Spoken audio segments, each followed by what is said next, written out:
있는데 바로 이게 표지에 나온 사진 작가의 작품이거든요. 밥은 하늘인데 이렇게 점점점 있어요. 지금 아래 밥퍼 그 건물은 서울시 땅에 서울시가 지은 건물이에요. 근데 이 서울시가 지은 밥퍼 건물을 저희가 무상으로 받아서 계속 이 땅에 사회적 약자들을 위하여 무료 급식을 해온 지가 올해로 37년이거든요. 37년 동안 해왔는데 저 뒤에 초고층 빌딩이 보이지 않습니까? 60층 넘는 초대형 복합 상가들인데 저기 사시는 분들이 또는 이제 저기 살기 전부터도 건물이 세워지기 전부터 밥포를 없애달라고 이렇게 민원들을 많이 하시더라고요. 왜냐하면 이 밥포가 있는 한 아파트 가격이 제 가격을 못 받는다. 최소 1억, 많으면 2억, 3억을 더 받을 수 있는데 저 밥포 때문에 저 혐오시설 밥포라 그래요. 왜 밥포가 혐오시설일까? 전 아무리 생각해봐도 납득이 되질 않아요. 36년 동안, 지난 36년은 아무 일 없이 지내왔는데 가난한 사람들이 동네에 참 많았을 때 더 가난한 사람들을 위하여 이렇게 나눔과 섬김을 실천하여 동대문구의 명소다 이렇게 불려지고, 저 바로 옆에 외국인들이 있지 않습니까? 지금 보이죠? K 나눔의 성지라고까지 불려져요. 왜냐하면 지금 2024년 한 해만 지금 23나라의 젊은이들이 와서 봉사를 합니다. 한국에 와서 다녀볼 것도 참 많을 것 같은데 한 번 봉사 오면 그것도 최소 일주일, 보름, 한 달 이상을 봉사를 실천하고 돌아가는 외국인들이 23나라의 젊은이들이 왔다 갔습니다. 이런 사람들에게 우리 박수 한번 해주자고요. 감사하죠. 그런데 혐오시설이는 참 없애야 된다니 뭐 그런 사람들도 있으니까 참 마음 아픈 현실이기도 합니다. 그래서 저는 밥은 하늘인데 밑에다가 답은 평화요. 밥이 답이요. 밥부터 나누세 이렇게 거기다 썼습니다. 자, 다음 한번 보시겠습니다. KBS에서 제작한 영상 하나를 먼저 여러분들에게 보여드리고 이야기를 시작하는 게 좋을 것 같습니다.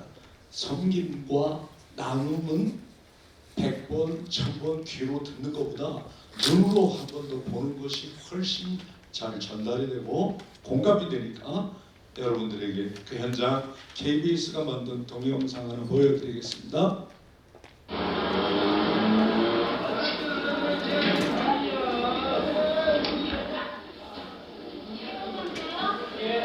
보상 없이 대가 없이, 이것이 자원봉사자들이 마음속에 침범할 태도의 자세입니다. 지금부터 여기부터 다시 한번 우리 섬김의 5대 원칙 시작! 지금부터 여기부터 작은 것부터 할 수 있는 것부터 나부터 시작합니다. 밥포운동을 주도해온 최일도 목사. 이제는 바쁘는 손놀림이 주고 못지 않습니다.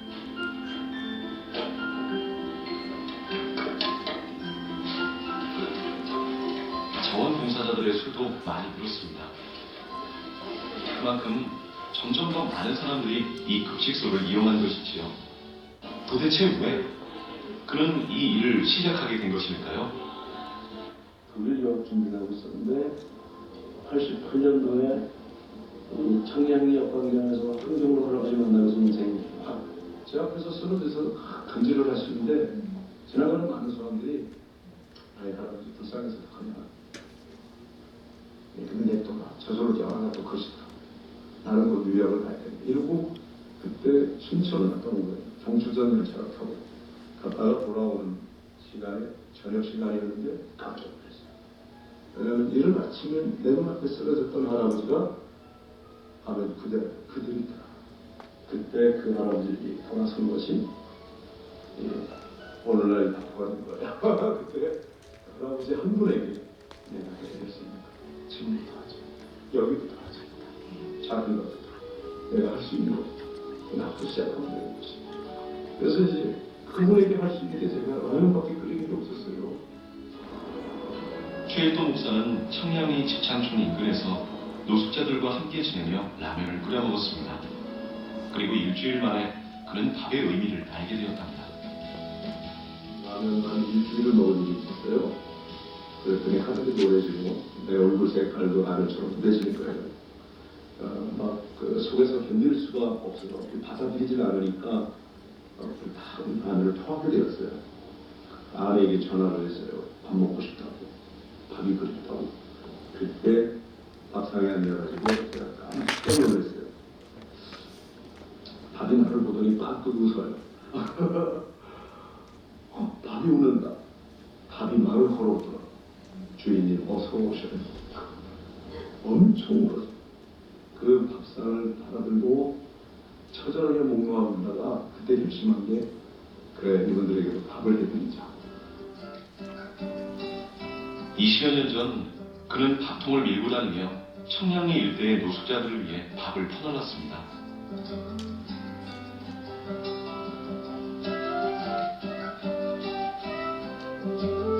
이들에게 정작 필요한 것은 100마디 미사였고 1000마디의 위로가 아닌 따뜻한 밥 한 끼였다는 것을 이들과 같이 지내며 깨달은 것입니다.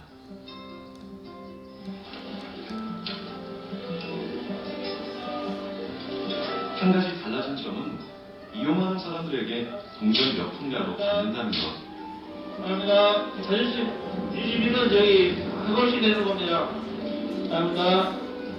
자존심 유지비에는 단지 밥 한 끼 주는 것이 아니라 노숙자 편에서 그들을 존중하고 이해하려는 마음이 있습니다. 그때는 라면을 먹었지만 초창기에 나는 제일 오래된 부분이에요. 세입도보다는 그것을 내가 전지 저는 마치 사람 마음으로 내사거나 진짜 결정적으로 이 사람이 뭐 혼자는 못 살아가는 게 더불어 살아가는 세상이니까. 때가 되자 알아서 줄을 서는 아이들. 아이들이 기다리니 마음이 더 바빠지는데요. 어른들처럼 알아서 음식을 푸는 것이 쉽지 않은 아이들을 위해 미리 음식을 담아둔 그릇을 나눠줍니다. 그릇을 받아든 아이들은 저마다 자리를 잡고 식사를 시작합니다. 이곳의 식사로 하루를 버티는 아이들도 있는데요.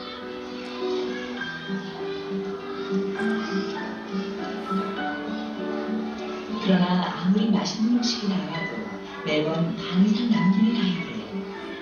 그리고 남긴 음식은 밥 한 풀, 국물 한 숟가락도 모두 담아갑니다. 자기 사람 마음이 안 나게 하나씩 가져.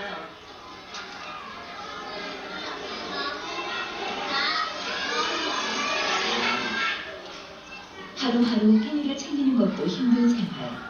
하지만 콩 한 쪽이라도 가족과 나눌 생각에 행복해지는 아이들입니다. 그 시각, 점심 식사를 마치고 음식을 싸서 서둘러 집으로 향하는 아이. 밥도 먹지 못한 채 자신을 기다리고 있을 가족을 위해서인데요. 센터에서 걸어서 5분 거리의 마을에 살고 있는 가족들. 얼기설기 나무로 엮은 이곳이 가족의 보금자리입니다.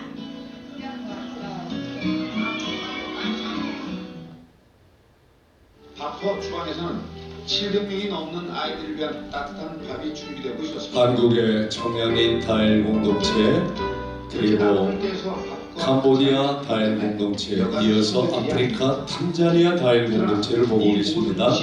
자원 분사력의 손길로 준비되고 있다고 하니 이 사실 또한 참 놀라웠습니다. 오늘 특별히 준비하는 음식은 남아음 추치. 세상에 거저 얻어지는 건 하나도 없나 봅니다. 뜨거운 태양보다 더 뜨거운 불력배서의 닥터 봉사.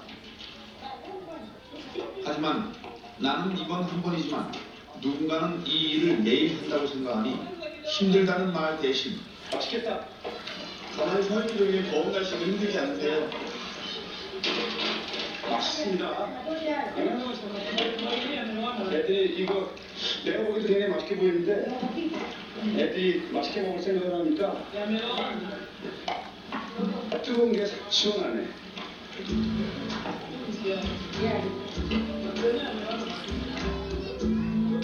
아이들 기다림이 슬슬 지루해 지려고 할 때 본격적인 배식이 시작되려고 합니다. 군침이 도는 과일과 정성껏 준비된 음식들이 상위에 올려집니다. 사랑과 정성으로 마련한 식탁. 보기에도 푸짐하고 맛있어 보입니다.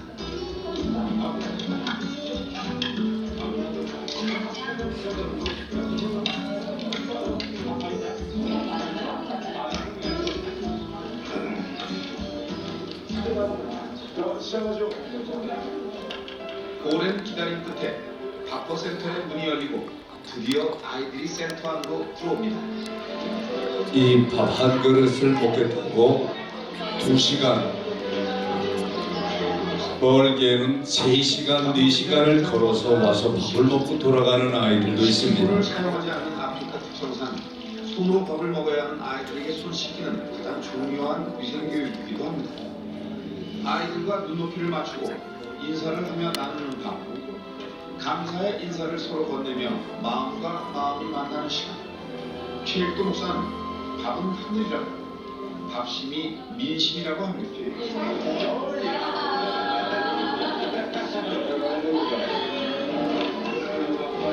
보시는 것처럼 밥을 나누는 사람은 반드시 무릎을 꿇고 어린아이들과 눈높이를 같이 하고서야 나누기 시작합니다. 오늘 먹는 전부가 되는 아이들이 대부분인 이곳에 사랑의 씨앗을 심기 위해 쿤두치 바포센터에 이어서 탄자니아에 세워질 다엘 비전 센터는 이 수백 명의 아이들뿐만이 아니라 아프리카의 기근과 질병 퇴치를 위해 이 땅에 밥 굶는 이 없을 때까지 사랑의 에너지가 되어주고 싶어 합니다.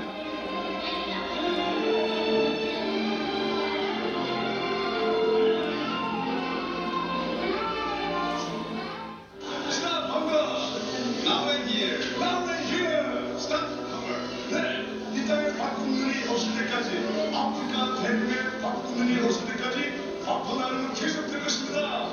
네. 지금 속 내기까지 젖어가지고 양발도 젖고 때로 이제 아프리카나 탄자니아에서 캄보디아에서 밥을 하다 보면 신발에 물이 고여요. 그래서 아예 장화를 신고 하는 경우도 있죠. 여러분, 지금 한국에 청량리라고 하는 여기 수유리에서 얼마 멀지 않은 곳이죠. 그 뒷골목에서 시작한 작은 사랑의 나눔이었습니다. 그야말로 냄비에 라면 한 그릇 끓이기 시작한 작은 나눔이었어요. 그러다 사람들이 많으니까 그 버너 코펠 가지고는 안 되니까 석유 골무로 끓이기 시작했어요. 그렇게 1년 이상을 1년 거의 6개월 정도죠. 88년부터 11월부터 시작해서 90년 부활절까지니까 꽤 긴 세월 청량리 역광장 또는 임시매표소 앞에서 라면을 끓여 먹다가 최초로 밥을 해서 나눈 건 90년 부활주일입니다. 그때 역광장에 퍼질러 앉아서 이제 라면을 먹는 것까지는 좋았는데 밥을 해서 먹겠다 그랬더니 청량리 경찰서 저 담당 형사가 찾아오셨어요. 저 담당 형사가 따로 있었어요. 높은 사람이라고요. 왜냐하면 저는 운동권 목사가 아닌데 이런 일을 하면 무조건 운동권으로만 생각했어요. 그 당시만 해도 그 사람들이 지금은 이제 동대문 경찰서로 이름이 바뀌었죠. 그 당시 청량리 경찰서 담당 형사가 저를 몇 년을 지켜봤다고 그래요. 몇 년을 지켜봤는데 죄일도는 운동권이 아니다. 결론을 냈어요. 그러면서 하는 말이 여기 많은 형사들 앞에서 죄일도는 운동권이 아니라 생활권이다. 제가 생활권 목사 이럽니다. 복음을 생활로 삶으로 실천하겠다는 그 이상도 이하도 아닌 순수 복음주의자가 왜 저런 운동권이 하는 일을 골라서만 하는지 자기도 납득은 안 되지만 저 사람은 틀림없이 이념 때문이 아니라 신앙 때문이다. 그 얘기를 하더라고요. 그래서 이제 제가 그때부터 형사들이 감시하고 감독하는 눈치만 보여주더니 협조를 하기 시작하더라고요. 그런데 그 형사가 하는 말이 여보게 자네가 지금 계속 여기서 이제 라면을 끓이다가 밥을 나누면 김일성이만 좋아하는 일이 돼버려요. 근데 김일성이 살아있을 때입니다. 그때만 해도 김일성이가 좋아한대요. 왜 김일성이가 좋아합니까? 그랬더니 남조선은 지금도 거지들이 바글바글 해가지고 말이야. 저 역광장 앞에 쭈그리고 앉아서 거기서 밥 먹는 모습이 전송이 되면 이건 우리 남한이 그만큼 수치스럽고 잘못 살고 있다. 제도가 잘못됐다. 이런 걸 공개하는 것밖에 안 되니까 안 보이는 데서 해야지 보이는 데서 하면 나라에 도움이 안 된대요. 나 이거 참 공인이 된 거예요. 어디 가서 밥 먹어요? 어디서 여기서 지금 88년 겨울을 낳고 이제 89년 한 해 꼬박 했고 90년까지 왔는데 그랬더니 우리 경찰서 정보과 형사가 저한테 그래요. 꼭 이건 지켜주셔야 됩니다. 안 보이는 데서 하세요. 그래서 제가 기도하다가 안 보이는 곳에 하라고 하니 좋은 데가 떠올랐어요 하고 경찰서에 찾아갔습니다. 저 담당 형사한테 안 보이는 데를 찾아냈습니다. 그랬더니 아우 잘됐다고 반갑다고 어디냐고 그래서 청량리 경찰서 옥상이에요. 옥상에서 먹으면 눈에 안 띄니까 여기 좋은 것 같습니다. 그랬더니 그 형사가 기가 막혀가지고 뭐 이런 대책 없는 인간이 있냐는 거예요. 그때부터 제 별명이 일명 대책 없음. 제가 그러나 저의 대책 없음이 하나님의 대책이셨어요. 저를 그 양반이 끌고 청량리 아치시장 쓰레기 더미를 데리고 가더라고요. 최 목사, 당신이 역광장에서 밥을 나누면 반드시 난리가 난다는 거예요. 그러니 여기서 하게. 그러면서 청량리 그때 여기 야채시장에 쓰레기 더미가 전국에서 몰려오는 야채들이 가장 싸게 팔리는 시장이 여기 청량리 야채시장이었어요. 그게 지금 없어졌죠. 없어지고 그 후미진 구석에서 저더러 여기서 하면 누가 말할 사람 없을 거래요. 그래서 거기서 시작한 거예요. 밥을 1990년 부활절부터. 그래서 최초의 밥을 나누는데 그때 저는 한 40명 정도 밥을 준비했어요. 근데 80명이 오더라고요. 40명 어떻게 해요? 할 수 없이 그분들 그대로 굶주린 채 돌려보낼 수 없어서 우리 청량리 야채시장 좌판 상인들이 좌판 그리고 거기 노점을 이렇게 얻어가지고 하시는 분들에게 반찬과 쌀을 얻어서 40명 더 해드렸어요. 그래서 80명 정도가 밥 먹고 간 거예요. 저는 이제 그게 한 번으로 끝나려고 했어요. 한 번. 왜냐하면 저희 집사람이 여보, 당신 집에 와서 내가 해주는 밥 먹으면 밥이 안 넘어간다며. 저 청량리 무이탑 노인들, 노숙자들은 라면을 먹는데 나는 집에 가면 아내가 밥을 해주니까 그 밥이 목구멍에 안 넘어간다. 그리고 한 번은 아내가 해주는 밥 다 먹고, 아까 제가 영상에서 봤죠? 밥이 나를 보고 빵긋 웃는다. 아내가 해주는 밥 오랜만에 먹자니 막 너무 감격해서 먹다가 이게 안 넘어가요. 다 토했어요. 밥을 다 토했어요. 소울음이 나와서 내 속에 내가 울고 있는 거예요. 그래서 화장실에 들어가서 변기통을 붙들고 한참 울었어요. 아내가 기가 막히다고. 그때 아이가 둘이 있었는데 두 아이 붙들고 울더라고요. 아빠가 잘못된 것 같다. 좀 이상해졌다. 밥이 빵긋 웃는다는 둥. 저 청량리의 무이탑 노인 노숙자들은 밥을 못 먹고 라면만 먹고 있는데 난 밥이 목구멍에 더 이상 안 넘어간다고. 그러니까 아내가 이걸로 밥을 해드리라고 자기 저금 통장에 모인 돈 다 찾아가래요. 이게 전부라고. 이게 생활비 전부니까 난 이걸 다 주겠다. 가서 한 끼라도 따뜻한 밥을 해드리고 그만하라고 그러더라고요. 그래서 난 그 한 끼만 하려고 했는데 한 끼라도 따뜻한 밥을 직접 드리고 싶었어요. 그래서 최초의 밥을 한 날이 90년 4월 부활절인데 그 밥이 지금 2024년 11월까지 계속 이어지고 있는 게 기적이라 이 말입니다. 아유, 할렐루야죠.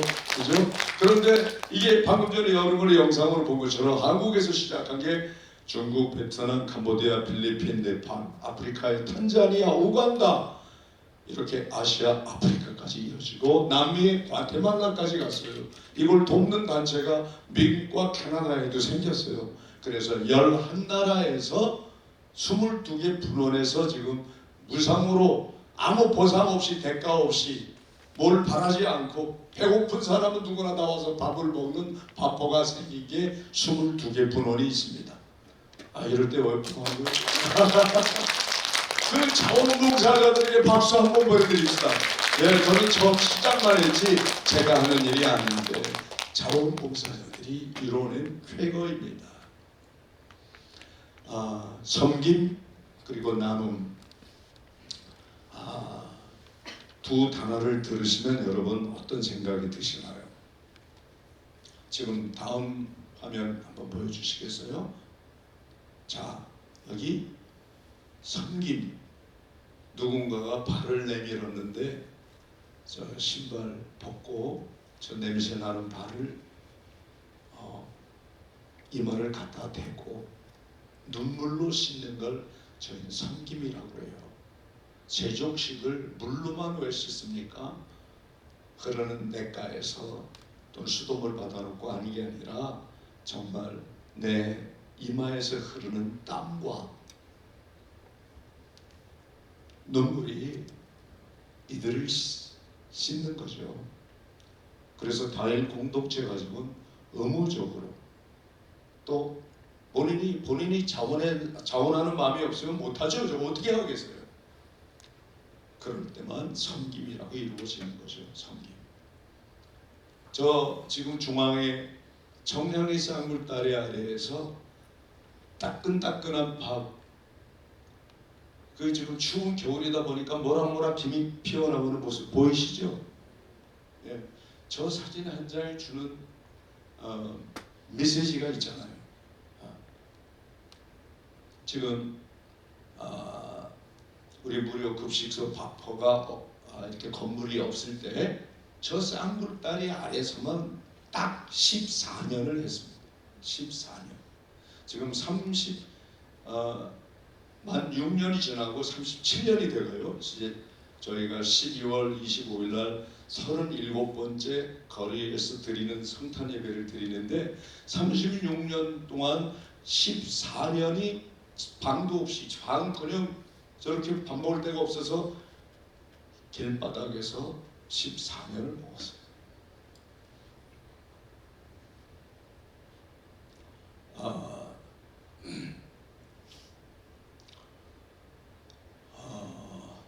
다음 보겠습니다. 지금부터 한국 기독교가 세웠다는 최초의 무료 병원 다일천사병원, 물론 그 세워진 과정부터 쭉 얘기하면 오늘 하루 종일 얘기해도 끝나지 않아요. 너무 많은 눈물 나는 사연이 있는데 그 천사병원에서 시작한 게 BCP라고 해요. Beautiful Change Project. 그래서 아시아와 아프리카에 이렇게 가난한 빈민촌에서 태어난 아이들을 한국까지 데리고 와서 수술을 해주고 돌려보내는 거예요. 얼마든지 물론 이제 현장에 가서 수술해 주니까 더 비용이 적게 들겠죠. 또 많은 아이들을 해줄 수 있고 그것도 하고 있지만 어렵게 한국까지 데리고 오는 이유는 한국에 코리안 드림을 갖고 있는 사람들이 많잖아요. 그래서 더 열심히 공부하면 얼마든지 너도 한국에 와서 같이 배울 수 있어. 꿈을 같이 가는 시작 보겠습니다.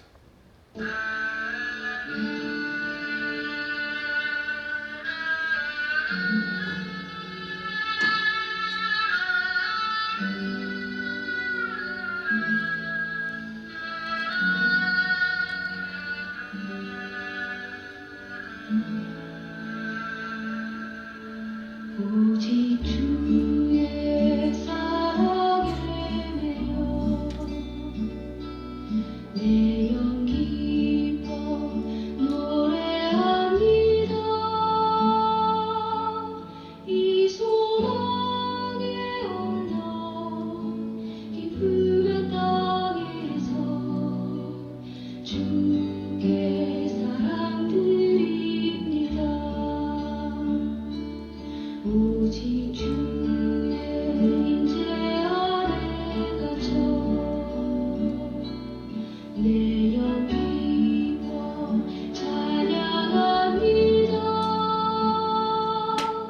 이 소명의 언덕 거룩한 땅에서 바로 이 소녀 바세코 땅 쓰레기더미 위에서 맨발로 다니며 쓰레기를 줍는 한 어린 소녀를 만났습니다. 이 아이 이름은 아이린이었고 당시 나이가 9살.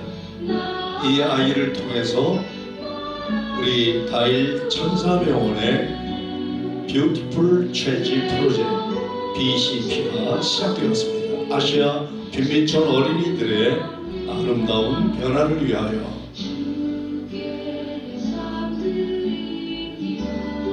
두 번째 아이 알미라, 또 남자 어린이 조엘, 이렇게 하나같이 다 태어날 때부터 99개월 장애를 가지고 태어난 아이들이 한국 땅에 왔습니다. 이 아이들은 다 똑같이 출생신고도 되어 있지 않던 아이들입니다. 한국에 도착했는데 낯설고 두렵고 불안하니까 얼굴을 푹 숙이고 있어요. 이 아이들이 얼굴을 들고 당당하게 뛰어놀던 모습 잊을 수가 없습니다. 여기가 바로 다일 천사병원이에요. 당시 SBS TV에서 이걸 찍었는데 한번 보시죠.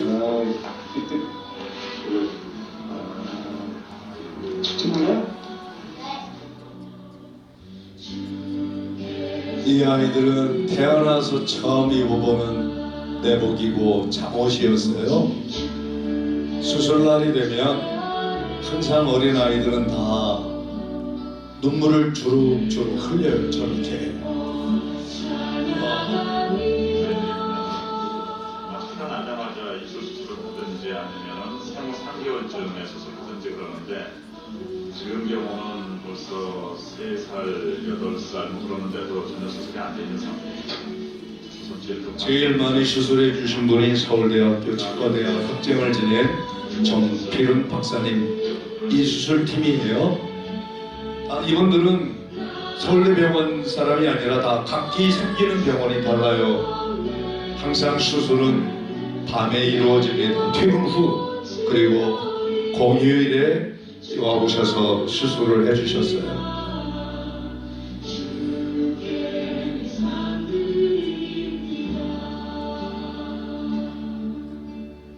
바로 이 눈물을 닦아주는 것이 섬김이요 나눔이 아니겠습니까? 이제 이 아들이 수술 마치고 이 실밥을 뜯기 전에 그리고 뜯은 후에는 자원봉사자들이 1:1 아동 개련하시는 분들이 와요. 지금 이윤도 박사님이라고 월드비전 회장도 지내고 적십사사 총재를 했던 저분은 항상 오셨어요. 외국 아이들이 올 때마다 저 실밥 뜯어서 아무 모습이 너무 예쁘다고 꽃보다 더 아름답다고 그러면서 이렇게 되는 거예요. 여러분도 before, after 모습을 보는데 이런 모습이 이렇게 감동이 되면 박수 한번 올려주시죠. 자원봉사자들에게. 이 아이가 이렇게 되더라 이 말이에요. 참 감사하죠. 알미라 이전의 모습이 이렇게 됐어요.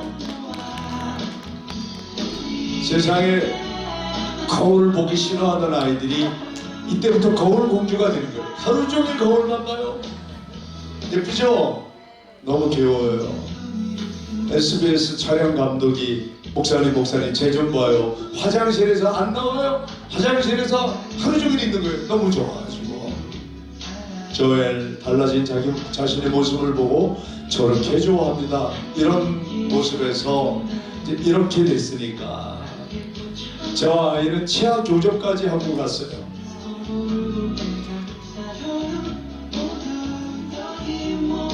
이 아이들은요 단순한 인상의 변화가 아니라 인생의 변화가 온 거예요. 완전히 달라져요.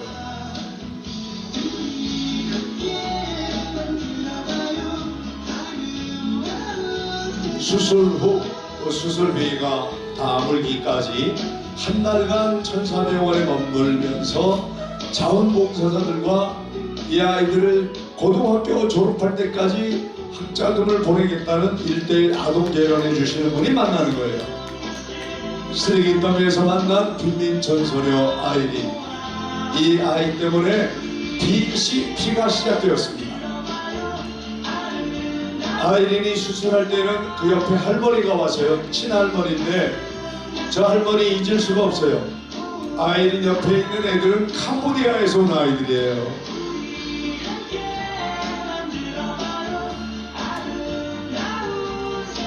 필리핀 아이들, 캄보디아 아이들 서로 말 한마디 통하지 않은데 다 소통되더라고요.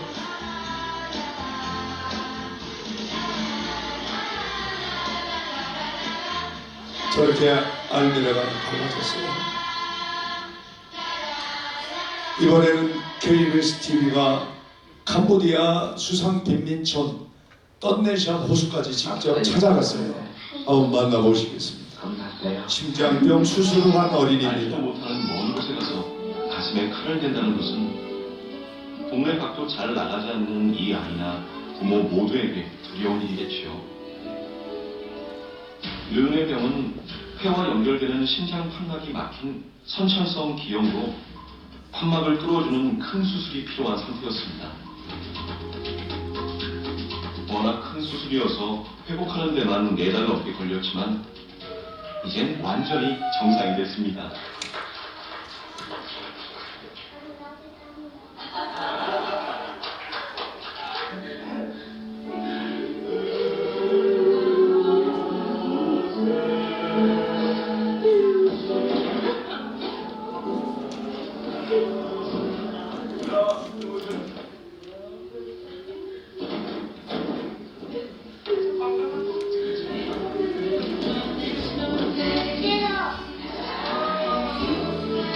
제가 지금 예수님 최고 그랬는데 KBS가 예수님을 쏙 뺐어요. 종교 편향이라고 뭐죠. 그렇게 노골적으로 선교를 못한다고 그래서 감동이 되죠. 캄보디아에서 얘가 영상 편지를 보내왔어요.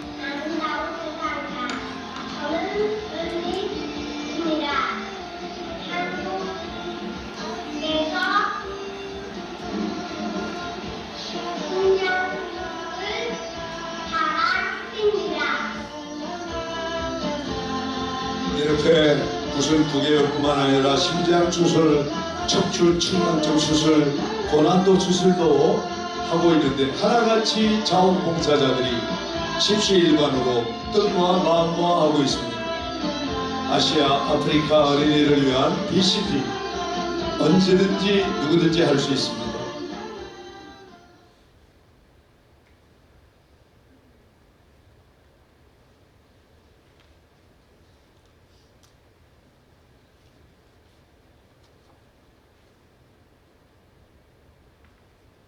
개헌 수술로 녹내장, 백내장 수술 무료로 또 이렇게 수술해주고 있는데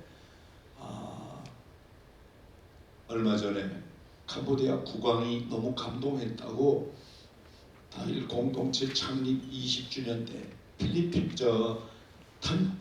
캄보디아 다일 공동체가 바로 20주년이 되었을 때 이렇게 저를 포함해서 6명에게 외국인에게 주는 최고 훈장을 수여하더라고요.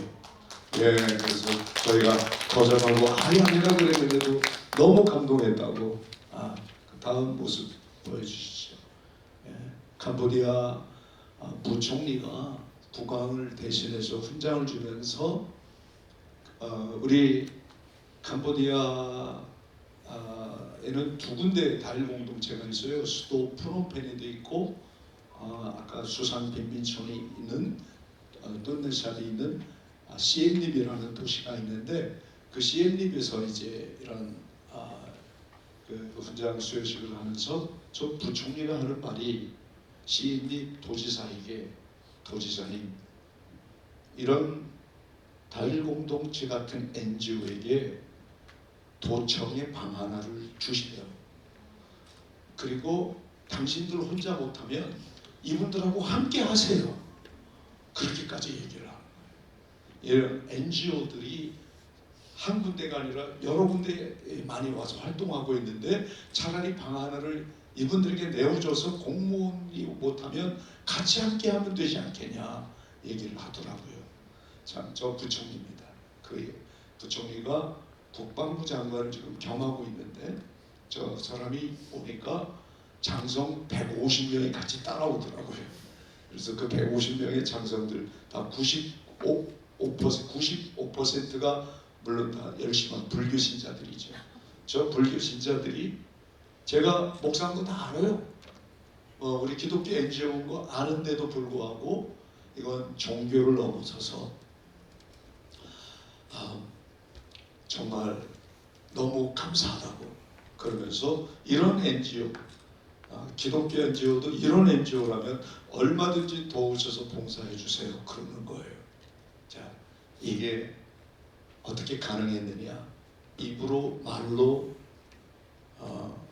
전한 게 아니라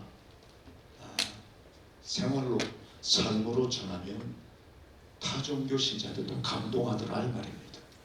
그래서 지금 이때 이 훈장 받을 때 저희가 돈네샵 호수에서 97명의 청소년들에게 세례를 베풀었어요. 캄보디아에서 그런 일은 기적이에요. 캄보디아는 기독교 신자가 0.5%도 안 돼요. 그런데 97명이 나도 당신같이 예수 믿는 신자가 되고 싶다. 얼마나 예수가 좋으면 저렇게 살 수 있을까? 얼마나 예수가 좋길래 저럴 수 있을까? 당신들 삶을 보고 나도 믿고 싶다. 이런 청소년들이 생기기 시작했어요. 참 그게 저는 섬김이라고 생각하고 나눔이라고 생각해요. 가서 예배당부터 짓지 말라는 거예요. 왜 불교 국가에 가서 예배당부터 짓습니까? 전 그런 선교 반대하는 사람이에요. 예배당부터 짓고 그걸 교회를 몇 군데 세웠다 그렇게 자랑하고 다니는 그런 선교는 지양해야 된다고 생각합니다. 가서 묵묵히 그 마을 사람들이 원하는 것이 무엇인지, 저들의 필요가 무엇인지 그렇기 위해서는 그들의 발부터 씻겨주는 거예요. 내려가는 거예요. 한 걸음 더 내려가는 거예요. 그리고 어린아이들을 만나면 무릎을 꿇고 만나주는 거예요. 같이 눈 높이고. 그러면 저들의 마음이 열리더라는 것이요. 그렇게 했더니 20년 만에 저 부총리가 국광이 주는 최고훈장을 수여하면서 저런 공동체라면 도청 소재지, 도청에 들어와서 방안 같이 들어와서 같이 지냈으면 좋겠다 그런 얘기를 하더라고요. 예, 다음 보겠습니다. 여기는 다일 천사병원 안에 있는 작은 천국이에요. 바로 우리 서울사이버대학교 음악치료학과에서 이 작은 천국에 오셔서 입소에 계시는 어르신들을 위해 뮤직 테라피를 진행해 주셨고요. 또 앞으로도 이렇게 MOU를 통해서 이런 참 이분들이 다 어떤 분들이냐, 100% 노숙을 경험하신 분이에요. 여기 다일 작은 천국에 어떤 분이 입소할 수 있냐? 길바닥에서 누워본 사람만 올 자격이 있어요. 이 땅에 가난한 사람들 많은데 누구나 다 오는 게 아니라 오죽하면 집이 없었어. 집은 그냥 누울 방 한 칸 없어서 길바닥에서 잠을 자거냐 이거예요. 길에서. 이 추운 겨울날 지하도에서 처마 밑에서 자는 사람이 있어요. 제가 처음 시작했던 1988년 올림픽이 막 끝나던 해, 그 해 추운 겨울날 한 겨울을 넘기지 못하고 길에서 얼어 죽은 사람이 몇 명 있을 것 같습니까? 여러분, 한 해에 인간의 존엄을 잃어버리고 인간답게 죽지 못하고 마치 떨어다니던 개가 죽는 것처럼 그렇게 처참하게 죽는 사람이요 2,000명이 넘었어요. 2,000. 여러분 안 놀라서 제가 놀라요? 그런 시절이 바로 40년 전이에요. 여러분 지금 지난 한 해 2023년도에 스스로 극단적 선택으로 생을 마친 분이 몇 명이에요? 3,661명. 지난 한 해, 2023년 한 해에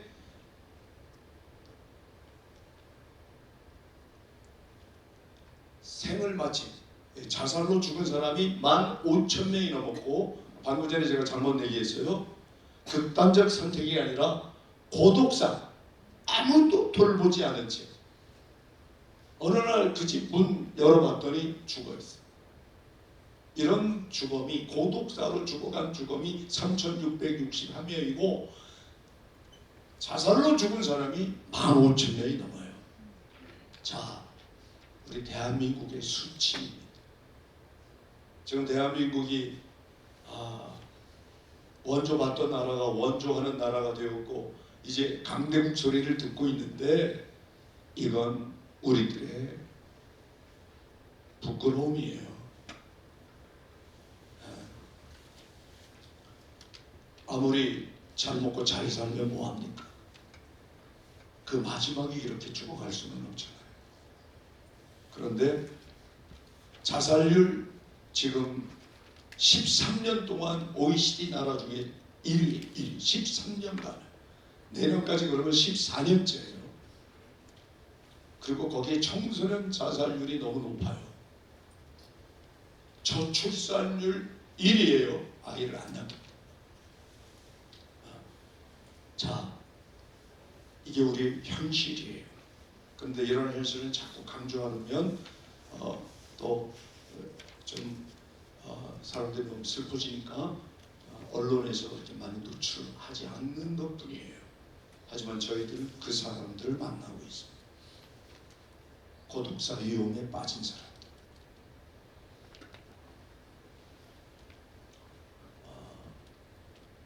이분들이 이곳에 오지 않았으면 다 고독사 하실 분들이에요. 그래서 고맙게도 우리 사이버대학교 음악치료 교수님들과 학생들이 지금 이분들을 만나주고 있는 거예요. 얼마나 감사해요. 이럴 때 박수도 한번 하고 그래야죠. 여러분들도 오늘 이 영상 보시고 강연을 듣고 마음이 움직이면 동상으로 오시기 바랍니다. 그리고 쉽게 크게 네 그렇게 대답해 줬는데 오시길 기다리겠어요. 자, 제가 이 작은 천국 얘기하기 전부터 전에 다일천사병원의 BCP를 어떻게 시작했는가를 얘기할게요. 이 천사병원을 세운 것부터 22년의 과정을 말하려면 오늘 하루 종일해도 못 해요. 아까 이야기한 BCP. 제가 이제 필리핀에서 쓰레기 더미에서 밥을 나누고 있는데 한 어린 소녀가 저 먼 데서 바라보고만 있어요. 바라보고만 있어요. 오질 않아요. 아니 쟤는 저기서 보고만 있을까? 쟤는 배가 고플 텐데, 쟤는 배우고 싶을 텐데. 그래서 이제 한 아이가 저 먼 데서 높은 이 쓰레기 더미에서 보고만 있어서 제가 찾아갔어요. 찾아갔더니 딱 고개를 돌려요. 아까 본 것처럼 구슬 구개를 이렇게 입술이 찢어져가지고 손을 가리고 싹 이렇게 돌리더라고요. 괜찮아, 괜찮아 하고더니 괜찮아. 너도 배고프잖아. 너는 왜 먼 데서 바라보고만 있니? 너도 와서 같이 밥 먹고 너도 와서 방과 후 교실하는 아이들하고 같이 공부해. 그랬더니 못 간대. 왜 못 와? 이 동네 아이들이 자기가 가까이 오면 돌을 던진대. 재수 없다고. 너 얼굴 보면 재수가 없다고. 그날 울수가 안 좋다. 저는 믿을 수가 없었어요.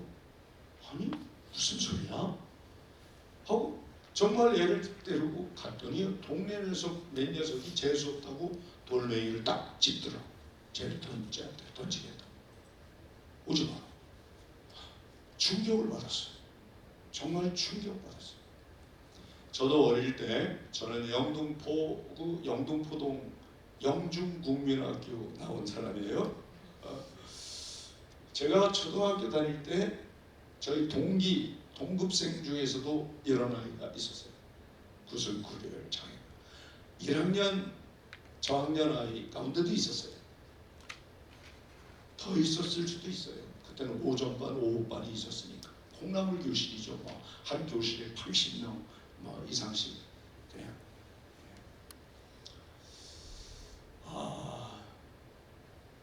지금 2024년 11월 대한민국 5천만이 넘는 국민 중에 이런 사람 있을까요? 없을까요? 예? 한 명도 없습니다. 단 한 명도 없습니다. 이게 대한민국이에요. 놀랍죠? 무료로 다 수술해 주니까. 한 명도 없어요. 아무리 가난한 집안이라도 이렇게 태어나면 무료로 지방자치단체가 다 수술해 줍니다. 그런데 지금 아시아나 아프리카 가난한 이웃 나라에는 이렇게 태어나서 10살이 되도록 심지어 20살이 되도록 이루고 다닌단 말이에요. 그래서 가서 수술해주는 수술팀도 있고 이렇게 한국에 데리고 오면 수술해주는 수술팀이 있는 거예요. 이분들 참 고마워요. 수술팀이 다 병원이 달라요. 그런데 연락하면 예 퇴근하자마자 달려갈게요 하고 어김없이 와요. 주로 밤에 한다니까요. 밤늦게 이분들을 우리가 의사들을 채용해서 월급을 줄 수는 없잖아요. 무료병원 무슨 돈이 있다. 그래서 자분들이 와서 봉사를 하는데 이분들 자기 친구들하고 다 골프 치고 싶은 마음은 왜 없겠어요? 골프 치던 사람도 골프채 꺾고 이리 와서 시간만 되면 공휴일을 날 와서 수술하는 의사들이 있어서 오늘 이 1,400원이 지금 22년째 계속 이어지고 있는 겁니다. 이분들에게 박수 한번 보내드리라고요. 네, 감사하죠. 제가 아이린에게 너 어디 사니 물어봤어요. 걔가 사는 집을 찾아가 봤는데 집이 아니에요. 짐승 그야말로 마구간만도 못해요. 짐승의 우리만도 못하게 이렇게 사는 거예요. 땅바닥 그대로 있고. 너요 엄마는 어디 갔니? 나간 지 몇 년 돼서 할머니랑 단둘이 산대. 아빠는 없고. 그 친할머니를 제가 모시고 왔어요. 너희 할머니 어디서 뭐하니? 그랬더니 지금 쓰레기더미에 가서 쓰레기 줍고 있대요. 거기서 좀 쓸만한 물건을 찾는데. 그래서 할머니 오길 기다렸다가 제가 이 손녀딸을 한국에 데려가서 수술을 해서 돌려보내겠습니다. 그랬더니 그 할머니가 기가 막힌 말을 해. 왜 돌려보내니? 데리고 살래. 좀 거기 가서 공부도 시켜주고 좀 그러가는 거예요. 그런데 아유 무슨 말입니까? 안 됩니다. 지금은 이 아이는 엄마가 필요해요. 곁에 엄마가 필요할 나이에 10살이잖아요. 조금만 더 크면 엄마 없어도 돼요. 할머니 없어도 돼요. 독립할 때가 되니까 지금 엄마가 없으니까 엄마 옆에 우리 할머니가 곁에 있어줘야죠. 얘가 크고 나면 20세 지나고 나면 다일복지재단에서 필리핀 스텝으로 쓸게요. 채용할 테니까 그때까지 할머니가 곁에서 엄마 역할 좀 해주세요. 그리고 이제 이 아이를 한국에 데려가서 수술해주려고 저는 애가 당연히 출생신고가 돼 있을 거라고 생각했죠. 호적이 없어 출생신고를 안 했대. 그러니 호적하고 출생신고를 해서 이제 비자 만들어서 여권 만들어서 한국 오는 거가 수술보다 더 힘들더라고 그 과정이. 아이고 그러면 며칠 더 체류하게 된 거예요. 제가 오는 날을 연기하고 그래 하는 날 이제 나는 이제 한국에 떠나는 날 깜짝 놀랐어요. 제 문 밖에 5명의 엄마들이 애 하나씩 다 안고 있는 거예요. 우리 애도 데리고 왔어요. 우리 애도 데리고 왔어요. 5명이 다 찢어진 거예요. 아이린 말고 5명이 더 그런 아이가. 다 어디서 왔어요? 그랬더니 이 주변에서만도 이런 아이들이 이렇게 많대요. 아직도 수술을 못해서 엄두가 못 나서 못한 거예요. 제가 무슨 돈이 있어요? 지금 아이린 하나 데려가는 것도 지금 내 주머니 다 털어서 지금 어떻게 해보겠다고 한 건데 이 5명 아이들 어떻게 다 데려가? 그래서 생각도 못해 전화를 했어요. 전화해서 첫 번째 전화 받는 분에게 제가 저 파포 목사 최일도입니다. 제가 필리핀 지금 마닐라 빈민촌 바세코톤도라는 곳에 있는데 여기서 어린 아이들을 만났습니다. 이 아이들을 태우고 갈 항공료가 없습니다. 그런데 제가 필리핀뿐만 아니라 아시아 여러 나라 돌아다니니까 항상 뒷자리가 비어서 올 때가 많아요. 자리 비어올 때 애들 좀 태우고 가면 안 되겠습니까? 빈자리에 있을 때 말입니다. 지금 5명이 가야 됩니다. 돈은 없습니다. 그랬더니 그분이 전화를 받고 아이고 참 감사하게도 말이에요. 우리 회사 회장님이 결제를 안 해줘도 진행을 하십시오. 제 개인 주머니를 털어서라도 그 아이들 예, 항공기를 책임지겠습니다. 누구십니까? 지금 통화하시는 분 누구냐고요? 그랬더니 저 알려고 하지 마십시오. 제가 그냥 임명으로 하겠습니다. 알고 보니 부사장이죠. 부사장. 내가 전화해서 회장님을 바꿔달라 그랬는데 회장님을 안 바꾸고 부사장님을 바꾸죠. 부회장 중에 하나. 법률 고문 중에 한 분이더라고요. 그분 덕분에 애들이 다 아시아나로 왔습니다. 아시아나. 제가 여러분 비행기 이용할 일 있을 때 이왕이면 아시아나를 이용해 주시기 바랍니다. 전 보답을 해야 되잖아. 근데 이제 대한항공이나 아시아나 병합이 됐어요. 하나가 돼버렸어. 그래서 저 이제 뭐 근데 한때는요 대한항공 법률 자문 변호사 명함 보니까 하버드 출신이더만 딱 제가 강연을 마쳤는데 밖에서 기다려요. 저한테 명함을 딱 주면서 목사님 잠시 만나면 좋겠는데 한 5분만 시간 달래. 그래서 그러시죠 얘기를 들어봤더니 목사님은 이제 공인입니다. 공인이 되신 분이 이렇게 어느 한 회사 밀어주고 아시아나를 이용하라고 막 이러면 우리 대한항공 얼마나 힘들어집니까? 목사님 대한항공에도 기회를 주십시오. 그래서 그 다음엔 대한항공 많이 타고 왔습니다. 대한항공도 좋은 회사입니다. 이게 순차적으로 얘기를 하는데 이게 병합이 됐으니 뭐 이제 뭐 자유롭게 얘기합니다. 그래도 이용할 때 아시아나를 먼저 하시고 제가 얼마나 감동했으면 이렇게 되겠어요. 아시아나 타고 갔다가 아시아나 타고 갔는데 이 아이들이 자기네 나라 가면 한국 갔다 왔다고 그래 아니고 나는 천국을 갔다 왔어요. 천사병원이니까 엔젤 호스피틀 이 천사병원에서 천사를 만났다는 거예요. 거기 천사가 있어요. 의사 선생님들을 얘기하는 거예요. 간호사님 하나같이 처음부터 끝까지 천사처럼 해주니까 그 아이들이 이 병원을 잊어버리겠어요? 걔네들은 평생 죽을 때까지 친한파에 친한파. 한국어 사실에 안 그런 사람 많은데 천사들이 있는 곳이 천국, 한국인 줄 알아요. 이 아이들에게 꿈을 주는 거죠. 얘들아 괜찮아. 너희들 태어났을 때 비록 가난한 나라에서 그 가난한 집에서 태어났지만 너도 이제 꿈을 키울 수 있어. 그래서 그 꿈을 키워주는 그런 삶을 우리가 꿈퍼라고 불러. 꿈퍼. 밥퍼만이 아니라 그래서 그 아이들 하나의 학자금을 주고 그 가족들이 다 같이 밥을 먹을 수 있어요. 한 달에 3만 원이면 그게 가능해요. 3만 원.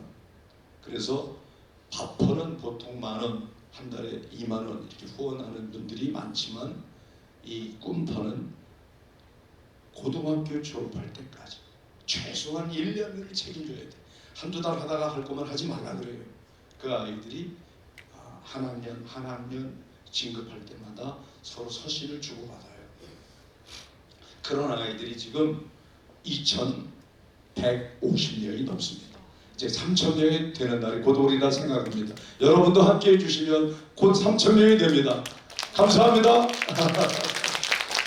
자, 꿈퍼 한번 같이 외쳐봅시다. 시작. 꿈퍼. 꿈은 이루어집니다. 이 아이들에게 그 나라 말로 얘기를 해줘요.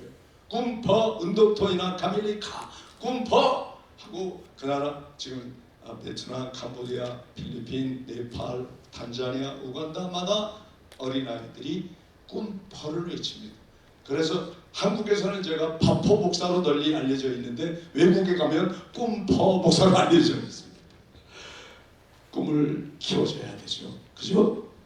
우리가 할 일이라고 생각합니다. 자, 이제 꿈퍼, 꿈은 이루어집니다까지 우리가 나누었고요. 제가 슬라이드 12번째 거 한번 보여주시겠어요? 한경직 목사님이라는 분이 저에게 섬김이란 무엇인지 나눔이란 무엇인지를 가르쳐 주신 어른이신데 대선배 목사님이죠. 한국에 많은 교단이 있습니다만은 제가 소속한 교회가 예수교 장로회 통합, 즉 저는 이제 그 장로회 신학대학을 졸업해서 통합측 교회 장로회 목사가 됐어요. 그 장로교회 대명사처럼 불려지던 교회가 영락교회라고 있었어요. 저희가 이제 어릴 때부터 영락교회는 그만큼 영향력 있는 교회였어요. 영락교회 설립하신 목사님인데 이분을 제가 그 영락교회 담임 목사로 심호할 때는 제가 못 뵀어요. 멀리서 그분이 하는 강연만 들었어요. 설교를. 그게 전부였는데 은퇴하시고 이분이 은퇴하고 저 남한 산성 영락신학원이라는 곳에 아주 작은 집에, 누추한 집에 거기 머물고 계셨어요. 그때 가까이에서 뵀어요. 그때 이분이 나를 불러요. 꼭 보고 싶대요. 이렇게 큰 교회 유명한 목사님이, 그때 저는 무명 아무도 알아주지 않을 때 다일공동체 시작하자마자 얼마 안 됐을 때 이 햇병아리 목사 시절인데 어느덧 제가 이제 원로 목사가 저도 되었습니다마는 그 햇병아리 목사 시절에 이분이 나를 불러요. 목사님 어떻게 저를 아세요? 저를 어떻게? 아이고 우리 최 목사님 너무너무 귀한 일을 하시는데 얼굴 한번 꼭 뵙고 싶대요. 아예 지금 제가 계신 곳에 찾아가겠습니다. 그래서 제가 찾아갔죠.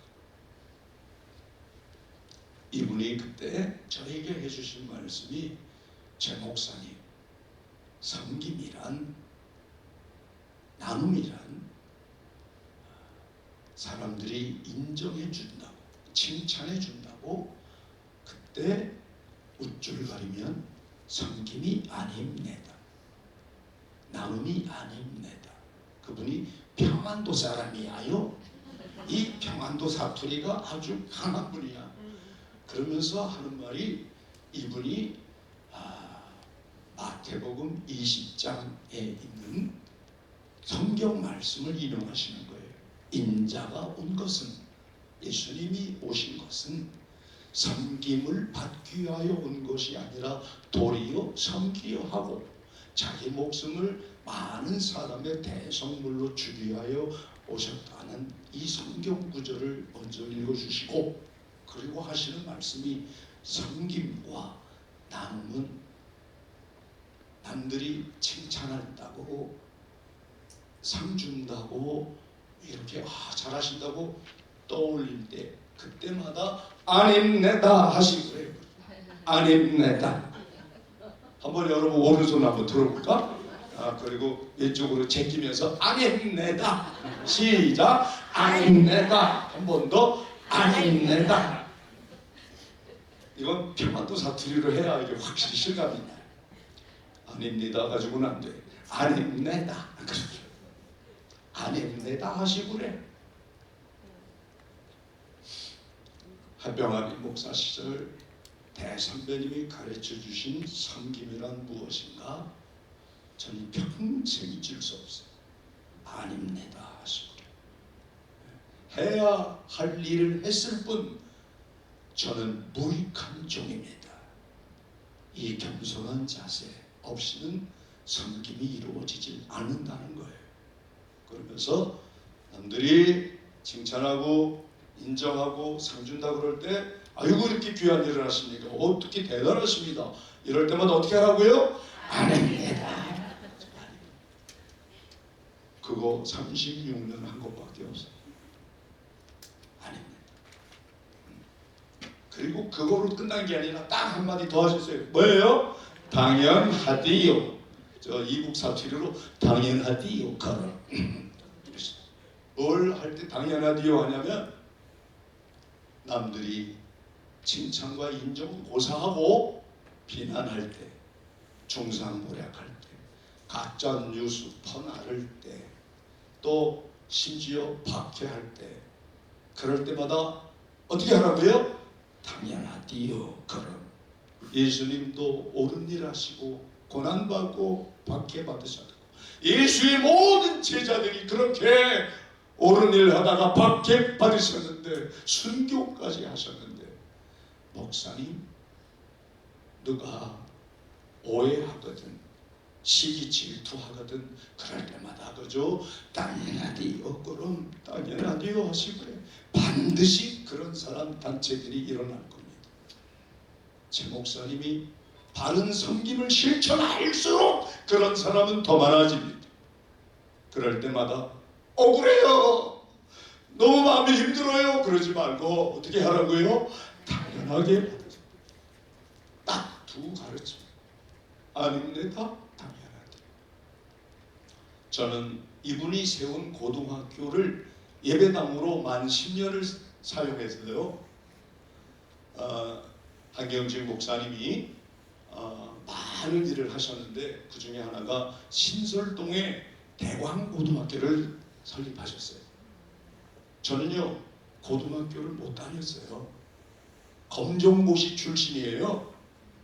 중학교 3학년 때 아버지가 갑자기 돌아가시고 아주 빗나간 삶을 잘 살았어요. 잠시 그냥 비행 청소년은 아니고요 가출 청소년이었어요. 뻑하면 집 나가던 아이예요. 그러니 당연히 고등학교 못 가지. 그러다가 제가 마음 새로 잡고 하나님이 나를 부르시는구나 하고 장로회 신학대학교 신학과에 입학한 게 25살이에요. 그때 만난 분이죠. 우리 백 교수님. 그죠? 그때 저 25살에 갔어요. 백 교수님은 19, 20살에 갔죠? 예? 19살에. 그러니까 제가 6살 오빠예요. 그래가지고 6살 아래 동생들하고 같이 공부를 했어요. 15살부터 25살까지 만 10년을 처절한 고뇌와 방황 속에 지냈어요. 물론 그 기간 동안에 한때 가톨릭 사제가 되고 싶어서 천주교 신부가 되려고 다 준비도 끝낸 상황도 있었어요. 그런데 그때 제가 수녀원에 갔는데 하필 그 수녀원에 제 지금의 아내가 수녀로 있었대요.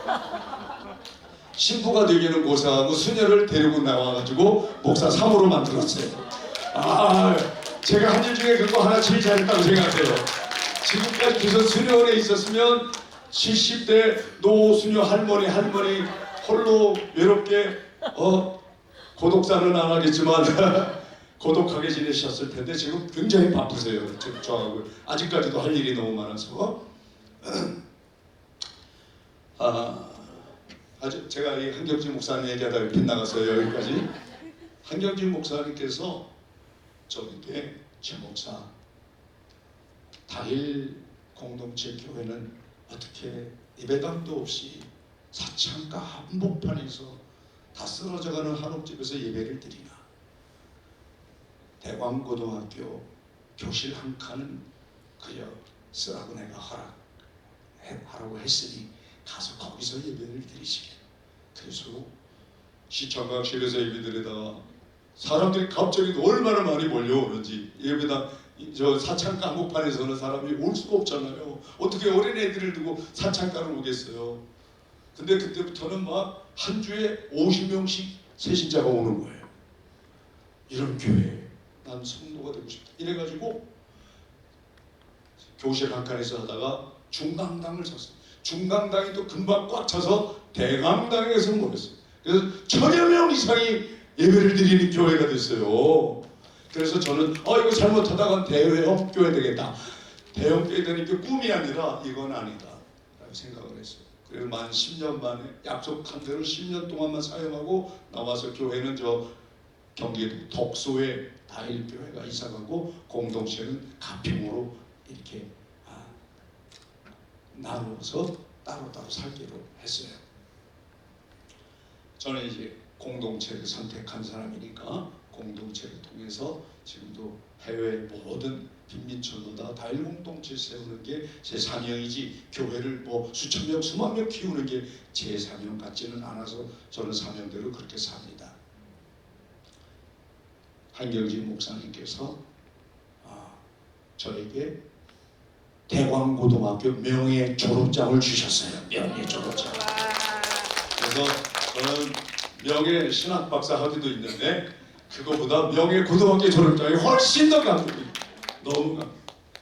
이제 우리 한경진 목사님이 저에게 섬김과 나눔이 무엇인지 가르쳐 주셨어요. 제가 아닙니다는 잘 돼요. 누가 사람들이 인정하고 칭찬하면 여러분도 그거 다 잘하는 사람 많아요. 아예 아니에요. 무슨 소리예요. 아예 그런 소리 하지 마세요. 아닙니다. 자기를 부인하고 자기 십자가를 지고 그렇게 겸손히 살고 싶은 사람 우리 한국 기독교 신자 중에 꽤 많아요. 그런데 안 되는 게 있어요. 당연하지. 억울한 일을 당할 때 당연하지. 힘들겠죠? 힘들죠? 내가 왜 이런 억울한 일을 이러는 사람들 많아서 한국교회가 진통을 겪고 있어요. 그럴 때 억울한 일을 당하고 옳은 일을 하고 마땅한 일을 했는데도 비난받고 사람들이 중상모략할 때 그때 당연하게 받으라. 그게 예수님이 걸어간 섬김의 길이라는 거예요. 그걸 이분이 알려주셨어요. 그래서 당연하지요가 안 될 때면 항상 저는 청량리에서 어디까지 걸어갑니까? 신설동까지. 왜? 예배드리던 대강당 바로 앞에 설립자 동상이 있어요. 한경진 목사님 흉상이. 그 앞에서 붙들고 목사님 또 억울한 일을 당하고 당연하지요가 안 돼서 여기까지 왔습니다 하고 울어요. 그러면 어디가 좀 마음이 시원해져. 또 넘어가. 그래도 안 되면 어딜 찾아가냐? 전라도 여수를 가요. 여수. 거기 손양원 목사님 선교 기념관이 있어요. 손양원 목사님 무덤이 있고 그 묘비에 그분이 어떻게 살다 갔는지 기록이 다 돼 있어요. 그걸 손가락 하나하나 이렇게 만져가면서 손 목사님이 살아오신 삶, 그분의 생애, 그분이 마지막 돌아가시는 모습까지. 그분은요 어떤 분입니까? 두 아들이 하루 한날에 총살을 당해서 그때 선교사님들이 그 목사님 장남 너무 똑똑하고 믿음 좋아서 미국 유학 보내려고 했어요. 그런데 공산당에 반대한다는, 난 공산당 인정할 수 없다는 말에 격분한 아이들이 죽여버렸잖아요. 다 학생들이에요. 고등학생들이었어요. 두 아들 장례식 날 손영원 목사님은 감사를 돌렸잖아요. 감사. 미국보다 더 좋은 천국 갔으니 감사. 우리 집안에 하루 한날 2명의 순교자를 배출했으니 감사. 도저히 감사할 수 없는 일을 도리어 이분은 감사하더라. 행복해서 감사하는 게 아니라 감사하니 행복하더라는 이 깨달음을 실천하신 분이에요. 그래서 억울한 일, 슬픈 일 당할 때마다 이런 신앙의 대선배들 한경진 목사님, 손양원 목사님, 주기철 목사님, 길선주 목사님, 그리고 이익풍 선교사님, 우리 한국 교회 비록 140년밖에 안 되는 짧은 역사지만 전 세계 내물 너무도 훌륭한 목사님들 많아요. 이런 분들 바라보고 그분들이 걸어가신 그 길 함께 가자는 거였어요. 그렇게 다짐하고 섬김이 무엇입니까? 나눔이 무엇입니까?를 늘 스스로에게 되묻는 시간을 갖기로 했던 거죠. 자, 이제 시간 벌써 다 된 것 같아요. 이제 마무리하겠습니다. 마지막 한번 보세요. 감사하니 섬김과 나눔의 실천. 그래서 섬김이란 나눔이란 제가 36년을 해보니까 이렇게 요약이 되더라고요. 저같이 사회도 모르고 복지는 더 잘 모르는 사람에게 한동대학교가 저에게 상담심리사회복지학부, 거기는 3개의 과, 상담학과와 복지학과, 심리학과가 통합해서 같이 공부를 해요. 거기 사회복지학 교수들이 저에게 겸임 교수를 해달라 그래요. 9년간 겸임 교수로 저 포항을 내려갔었어요. 한꺼번에 자주 못 가니까 가면 한꺼번에 그냥 모아서서. 그래서 그때 결론을 내려준 게 이거예요. Here and now, now and here. 섬김이란, 나눔이란 내일부터가 아니에요. 졸업한 다음부터 아닙니다. 내 집 마련한부터 더 아닙니다. 지금부터. 지금 우리 사이버대학교에서 지금 이렇게 실시간 동영상을 통해서 보시는 분들 마지막 결론이에요. 섬기과 나눔이란 지금부터예요. 여기부터. 내일부터 미룬 사람 못해요. 다일 공동체 시작 냄비 하나로 시작했어요. 라면 한 그릇, 라면. 그리고 석유골로. 그러다가 지금은 수백 명, 1000명이 와도 밥 먹을 수 있는 밥포가 된 거죠. 그리고 빈민촌마다 해외에 나가게 되었잖아요. 작은 것부터, 작은 일에 충성하는 사람에게 하나님이 큰 일도 맡기는 거지 작은 것 소홀히 여기는 사람에게 못하는 거예요. 예수님은 자기 자신을 지극히 작은 자와 아이덴티파이 했어요. 자기를 작은 자에게 하는 게 나에게 하는 거다. 나에게 하는 게 이 작은 자에게 하는 거다. 작은 자와 자신을 동일화했다. 이 말이에요. 아이덴티파이래요. 작은 것부터 하자는 거예요. 제발. 작은 것부터. 그리고 지금 할 수 있는 것부터 하라는 거예요. 지금 여기 라면 끓이는 거 못할 사람 아무도 없어. 라면 끓이는 것부터 하자는 거예요. 한 그릇에 라면. 할 수 있는 것부터 하자는 거예요. 그리고 누구부터? 알았어. 너부터 해. 그러지 말고 나부터 하자. 그래서 한번 섬기과 나눔의 실천은 요 5개. 오른손가락 있으면 한번 들어볼까요? 그리고 하나하나 짚어가면서 해보겠어요. 자, 섬김과 나눔의 실천은 시작. 지금부터, 여기부터, 작은 것부터, 할 수 있는 것부터, 나부터 실천. 다시 한 번만 더. 섬김과 나눔의 실천은 지금부터, 여기부터, 작은 것부터, 할 수 있는 것부터, 나부터. 그래서 머릿말로 지어 작할라. 이것이 다일의 섬김의 정신이고 나눔의 정신입니다. 이 지역 자칼라를 요즘 KBS도 SBS도 MBC도 사용하시더라고요. 얼마나 감사한지 몰라요. 지역 자칼라. 다른 건 다 잊어먹어도 요 한마디 잊지 마십시오. 섬김과 나눔은 지금부터 여기부터 작은 것부터 할 수 있는 것부터 나부터. 자, 마지막 모습 하나. 자, 꿈포 이루어집니다. 지나갔고 감사하니 행복해요. 자, 이 지금 맨 위에 태권도 하는 아이들이 캄보디아 소녀들인데, 여러분 캄보디아에서 20년 동안 태권도를 가르쳤더니 이제 국가대표 선수가 나왔어요. 지난번 동아시안 게임에 은메달도 땄어요. 여기서 만약 이 아이들 중에서 올림픽에 금메달을 따면 캄보디아가 올림픽 역사상 태권도로 처음 금메달을 따는 거예요. 이런 꿈을 갖고 있어요. 그래서 꿈은 이루어집니다 외치면서 하고 있습니다. 여러분 감동 안 해서 이상해요. 놀라운 거 아니에요?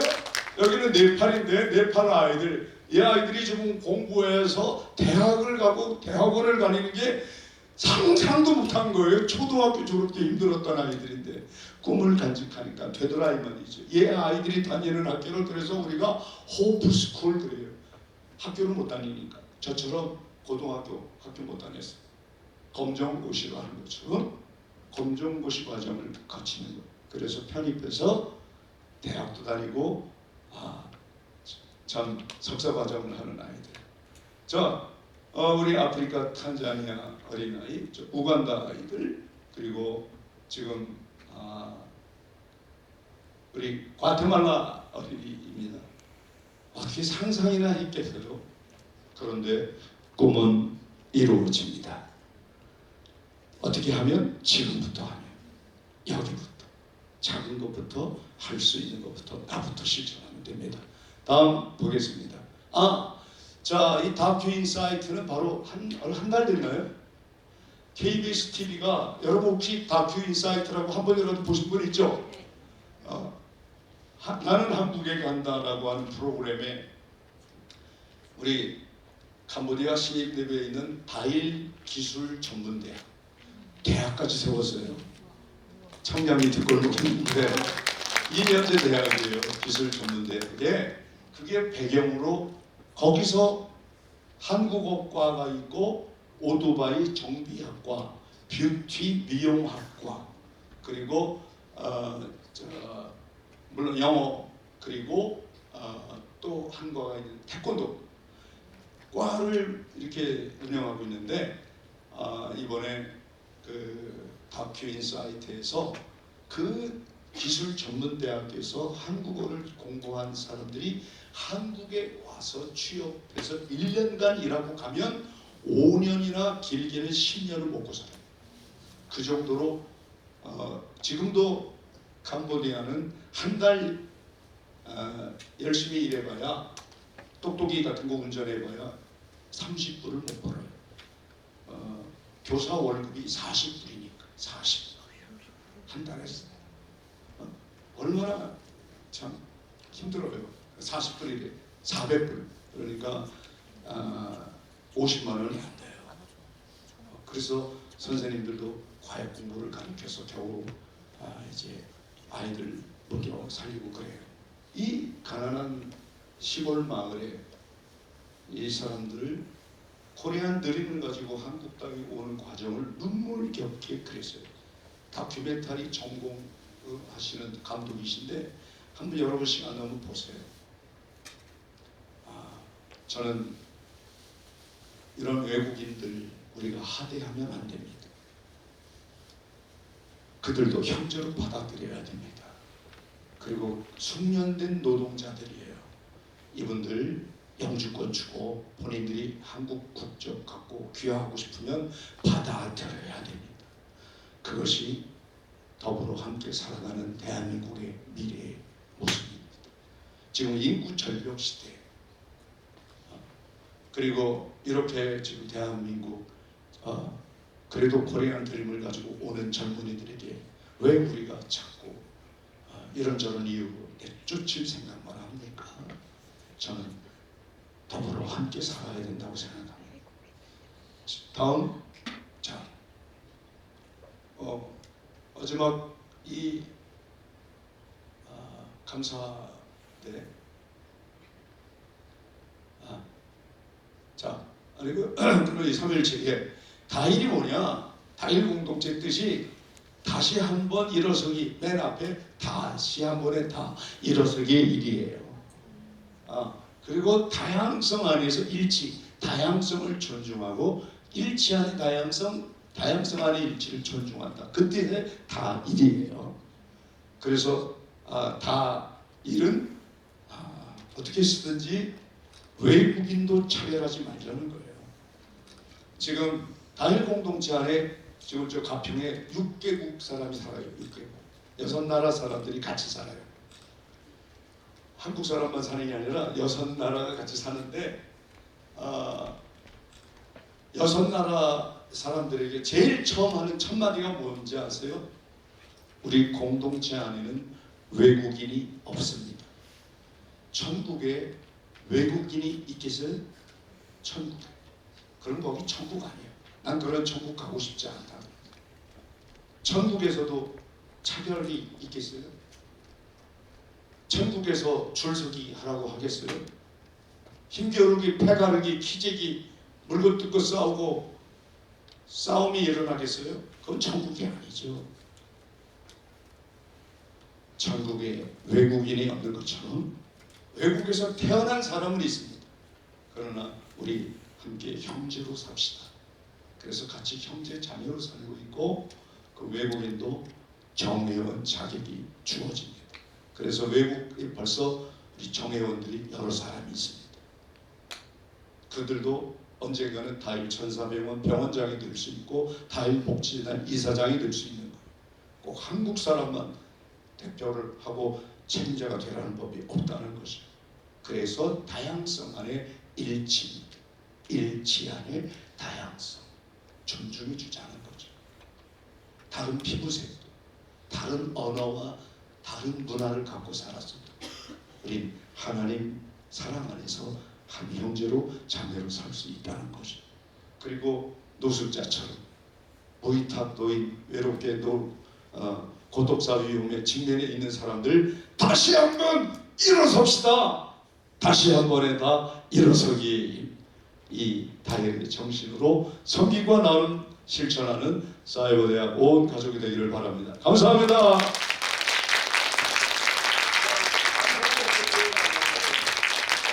따라해볼까요? 감사하니 행복해요. 행복해서 감사한 게 아니라 감사하면 행복해집니다. 다시 시작. 감사하니 행복해요.